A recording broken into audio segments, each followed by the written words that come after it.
Friends, welcome to Ratna smart kitchen. బాగున్నారు friends? నేను కూడా చాలా బాగున్నాను. మీరు కూడా బాగుండాలని మనస్ఫూర్తిగా కోరుకుంటున్నాను ఫ్రెండ్స్. చూస్తున్నారా, ఈరోజు మటన్ కర్రీ ఎమ్మీగా టేస్టీగా ఎలా చేసుకోవాలో మీకు చేసి చూపిస్తాను ఫ్రెండ్స్. ముందుగా మటన్ తీసుకొని శుభ్రంగా క్లీన్ చేసి పెట్టుకోవాలి. దీంట్లోకి ఒక అల్లం వెల్లుల్లి పేస్ట్, కొద్దిగా పసుపు, కొద్దిగా కారం, ఇలా ఉడకపెట్టుకొని చేసుకుంటే చాలా రుచిగా వస్తుంది కర్రీ. తొందరగా అయిపోతుంది కూడా. కొద్దిగా ఉప్పు, ఇవన్నీ వేసుకొని బాగా కలుపుకోవాలి. ఇంకా వాటర్ అనేది యాడ్ చేయని అవసరం లేదండి, ఎందుకంటే మటన్ కడిగినప్పుడు అందులో వచ్చే వాటరే చాలా రిలీజ్ అవుతుంది కాబట్టి మనం ఆ వాటర్ తోటే ఉడకపెట్టేసుకోవాలి. చాలా రుచిగా ఉంటుంది ఫ్రెండ్స్. మీరు కూడా తయారు చేసుకుని ఎలా వచ్చిందో కామెంట్ సెక్షన్లో తెలియచేయండి. ఇంకా మన ఛానల్ని ఎవరైనా సబ్స్క్రైబ్ చేసుకోకపోతే సబ్స్క్రైబ్ చేయండి ఫ్రెండ్స్. లైక్ చేయండి, షేర్ చేయండి, పక్కనున్న బెల్ ఐకాన్ని క్లిక్ చేయండి. అన్నీ కొద్దిగానే వేసుకున్నాము, అంటే మళ్ళీ కర్రీ వండేటప్పుడు వేసుకుంటాం కాబట్టి కొద్దిగానే వేసుకుంటున్నాను. తర్వాత కొద్దిగా గరం మసాలా, హోమ్ మేడ్ గరం మసాలా ఇది వేసుకొని, ఇంకా అస్సలు వాటర్ అనేది వేసుకోకూడదండి, అస్సలు వేసుకోకూడదు. మళ్ళీ వాటర్ వేసుకుంటే నీరులాగా అయిపోతుంది. దీంతోటే ఉడికిపోతుంది, సరిపోతాయి, వాటర్ బాగా రిలీజ్ అవుతాయి.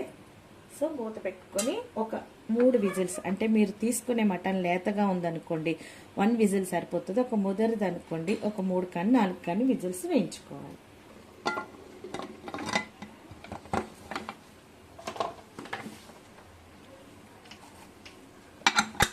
ఇలా మూత పెట్టుకొని ఒక 3 విజిల్స్ వేయించుకుందాం. కర్రీ టేస్ట్గా రావాలంటే ఒక మసాలా చేసుకోవాలండి. దానికి మీకు చూపిస్తున్నాను.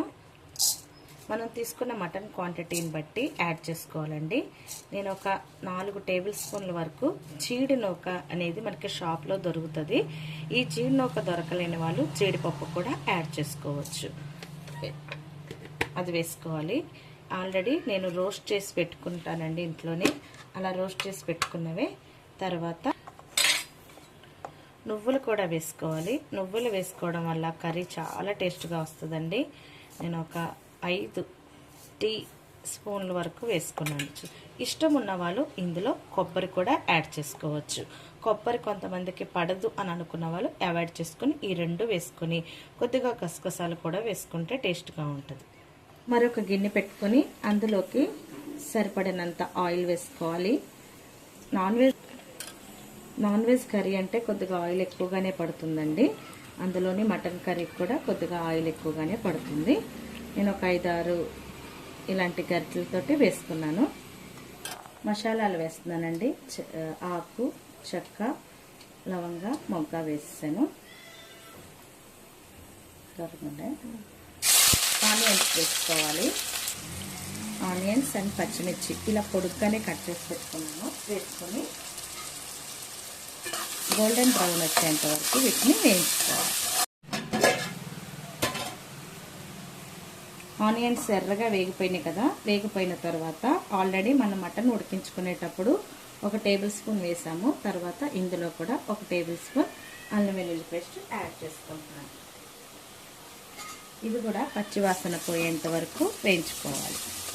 ఇందులోనే 1 టేబుల్ స్పూన్ వరకు ధనియాల పౌడర్, కొద్దిగా జీలకర్ర పౌడర్ వేసుకొని వాటిని కూడా బాగా వేయించుకుందాం. కొద్దిగా మిరియాల పౌడర్ వేసానండి, చాలా బాగుంటుంది. మటన్ కర్రీ అంటేనే కొంచెం ఘాటుగా తింటేనే బాగుంటుంది కదా, అందుకని మిరియాల పౌడర్ యాడ్ చేశాను. తర్వాత టమాటాలు యాడ్ చేసేసుకోవాలి.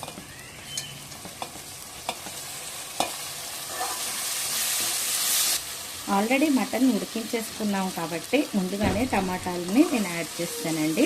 ఇలా యాడ్ చేసి ఈ టమాటాలను కూడా బాగా మగ్గించుకోవడం వల్ల గ్రేవీ అనేది బాగా వస్తుంది. నేను ఒక పేస్ట్ చూపించాను కదా ఇందాక, నువ్వులు, జీడినూక అండ్ గసగసాల పేస్ట్, అది వేయడం వల్ల కూడా గ్రేవీ చక్కగా వస్తుంది. ఈ టమాటాలు కూడా మెత్తపడేంత వరకు బాగా మగ్గించుకుందాం.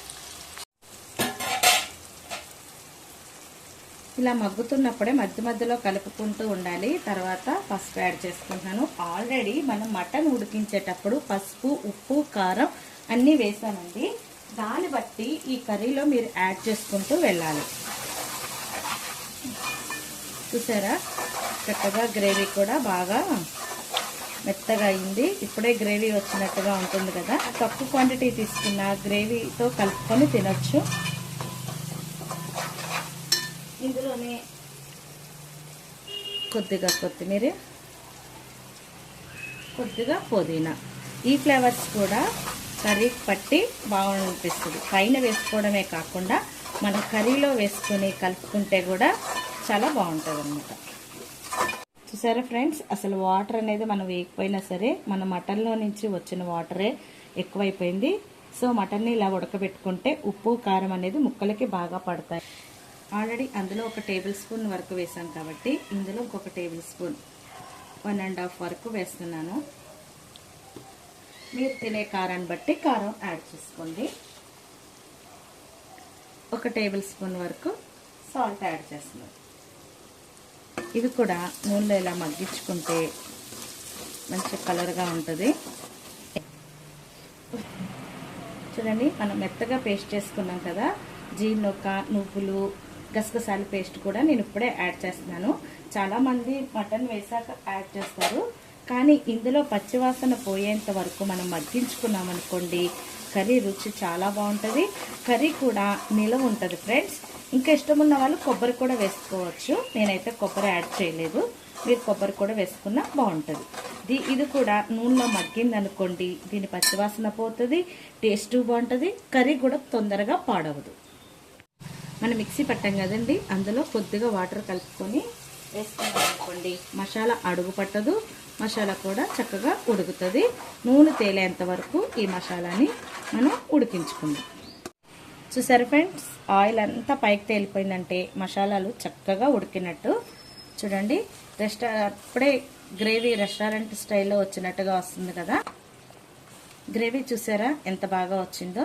ఇలాగా గ్రేవీ కావాలంటే ఆ పేస్ట్ కంపల్సరీగా వేసుకోవాలి. ఒక్కొక్కరు ఒక్కొక్క పద్ధతిలో చేస్తారండి. మటన్ వేసాక మధ్యలో కూడా గ్రేవీ వేసి ఉడకబెడతారు. నేనైతే ఈ స్టైల్లో చేశాను. మీరు కూడా ఇలా చేసుకొని ఎలా వచ్చిందో నాకు కామెంట్ సెక్షన్లో తెలియచేయండి ఫ్రెండ్స్.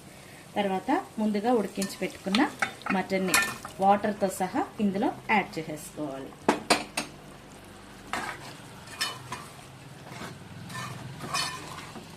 ఉప్పు, కారం సరిపోయిందో లేదో మనం ఒకసారి టేస్ట్ చేసుకున్నాం అనుకోండి. ఏమన్నా సరిపోకపోతే అడ్జస్ట్ చేసుకోవచ్చు. నేను ఇంకొద్దిగా వాటర్ యాడ్ చేసుకుంటున్నాను. అంటే నేను కొంచెం మరీ గ్రేవీ ఇగులుగా కాకుండా, మరీ పులుసుగా కాకుండా దిప్పుకుంటాను ఫ్రెండ్స్. అందుకనే కొద్దిగా నేను వాటర్ యాడ్ చేసుకుంటున్నాను. మీకు ఇగురుగా కావాలనుకుంటే ఆ వాటర్తో ఒక 15 నిమిషాలు ఉడికించుకుంటే సరిపోతుంది. మూత పెట్టుకుని ఉడికించుకుందాం.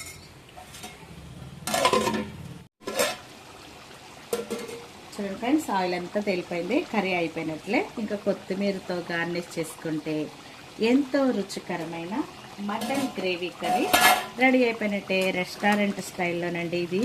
బగారా రైస్లోకి, చపాతీలోకి సూపర్ అంటే సూపర్ ఉంటుంది. మీరు కూడా అలా తయారు చేసుకొని ఎలా వచ్చిందో నాకు కామెంట్ సెక్షన్లో తెలియచేయండి. చూడండి, మటన్ ముక్క కూడా చాలా సాఫ్ట్గా ఉడికింది. నాకు ఇంత గ్రేవీ కావాలి, అందుకనే నేను ఇలా గ్రేవీగానే స్టవ్ ఆఫ్ చేసేసుకుంటున్నాను. ఎందుకంటే మనం వేసిన నువ్వులు, జీడిపప్పు కూడా కొద్దిసేపటికి దగ్గరగా అయిపోతుంది. అందుకని కొంచెం ఇలాగా ఉంటుండగానే మనం బంద్ చేసుకున్నాం అనుకోండి, కలుపుకోవడానికి వీలుగా ఉంటుంది. మరి మన ఛానల్ని సబ్స్క్రైబ్ చేసి లైక్ చేయండి, షేర్ చేయండి, పక్కనున్న బెల్ ఐకాన్ని క్లిక్ చేయండి ఫ్రెండ్స్. మరొక వీడియోతో మీ ముందుకు వస్తాను. అంతవరకు బాయ్.